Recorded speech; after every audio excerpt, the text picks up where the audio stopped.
Assalamualaikum warahmatullahi wabarakatuh. Shalom, Om Swastiastu. Salam kebajikan, namo buddhaya, salam sejahtera bagi kita semua. Perkenalkan, nama saya Arya Gunanugraha Makmur. Saya salah seorang peserta dari kelas online Certified Expert Tutor, di mana video ini merupakan tugas ketiga dari kelas Expert Tutor. Saya akan membawakan atau menjadi seorang tutor dari kelas Certified Expert Tutor. Modul ini modulnya Mas Andre Haryanto, Coach Andre Haryanto, seorang tutor, seorang pengajar, dan master trainer dari AR Learning Center. Mohon izin Mas Andre, aku pinjam modulnya. Apakah itu tutor? Tutor adalah seorang pengajar yang mengajar dalam suatu kelompok di luar jam sekolah atau tidak harus mengikuti kurikulum pemerintah. Jadi jamnya bebas di luar jam sekolah, itu kapanpun dimanapun itu bisa membawakan materi pelajaran atau materi yang diinginkan. Tutor menyajikan pembelajaran dengan beberapa cara atau metode yang membantu konsep pemahaman siswa dan lebih fokus dengan kebutuhan siswa.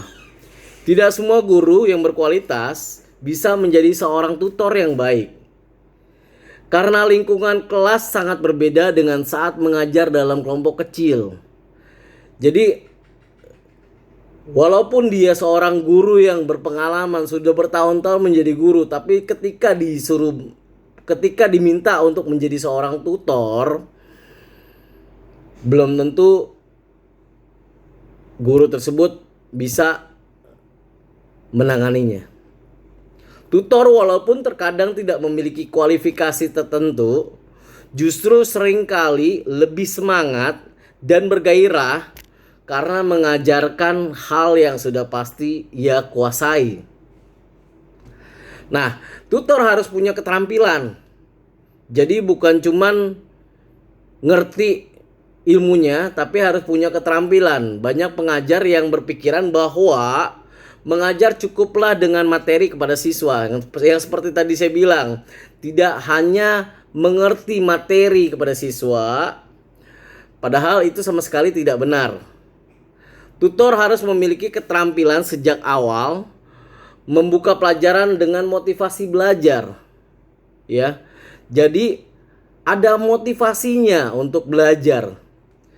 Lalu memberikan materi yang dengan pendekatan-pendekatan yang efektif agar materi yang disampaikan tepat pada sasaran. Gimana caranya seorang tutor memberikan sebuah materi dengan cara pendekatan yang lebih efektif agar materi tersebut disampaikan tepat sasaran, didengar, dimengerti. Hingga saat menutup pelajaran, seorang tutor harus memiliki keterampilan untuk meninjau kembali pemahaman siswa. Jadi ketika pelajarannya ditutup, seorang tutor harus sudah mengerti seberapa keterampilan sang siswa yang sudah didapat. Gitu ya. Lanjut next ke metode mengajar seorang tutor. Ada banyak metode pengajaran yang bisa dilakukan oleh seorang tutor. Satu, metode ceramah plus tanya jawab. Jadi ceramah bawain materi terus tanya jawab. Lalu yang kedua adalah metode diskusi. Yang ketiga adalah metode pemecah masalah. Yang keempat adalah metode discovery. Mencoba memecahkan masalah sendiri. Jadi asik sendiri gitu ya. Terus yang terakhir adalah metode debat. Ya, itu metode-metode pengajaran seorang tutor. Lalu ada tips agar tutor itu tampil menyenangkan. Yang pertama adalah tipsnya adalah tegas, tapi bukan keras ya. Ibu bapak, tegas tapi bukan keras. Lakukan pendekatan emosional yang baik. Gimana ngejalin perasaan emosional yang baik kepada siswa dari seorang tutor. Yang ketiga adalah jangan sungkan beri apresiasi. Apabila ada siswa atau pendengar kita yang sudah mengerti apa yang kita sampaikan, jangan ragu-ragu untuk memberikan apresiasi kepada mereka. Berikanlah apresiasi kepada mereka karena mereka berhak mendapatkan itu. Berikan evaluasi yang membangun. Jadi setelah kita mengetahui apa yang kurang, kita berikan evaluasi agar tujuannya si siswa bisa lebih baik lagi ke depannya, ya. Terus kelima maksud saya. Pandai-pandai memposisikan diri. Berteman dengan siswa, bukan menjadi teman siswa ya, tapi berteman dengan siswa. Ya. Yang berikutnya yang keenam, buat semua siswa merasa jadi yang paling istimewa. Semua siswa itu istimewa. Lalu banyak tersenyum. Tapi ada momen-momennya juga tersenyum ya.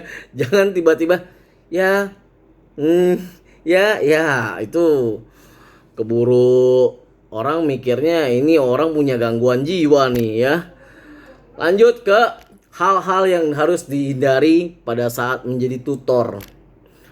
Mengajar tanpa persiapan. Jadi kalau mengajar tanpa persiapan, ya alhasil berantakan, ya. Ibu Bapak, salah memilih pakaian dan tidak rapi. Pakaian ini paling penting. Jangan menjadi seorang tutor pakaian kaos oblong. Minimal kaos tapi berkeras seperti yang saya gunakan pada saat ini. Pakai kaos tapi berkerah, ya, rapi. Lalu mengajar tanpa memberi contoh. Yang tadi saya ini salah satunya ya. Pakaian yang rapi. Ini saya memberikan contoh. Ya, ini salah satunya caranya.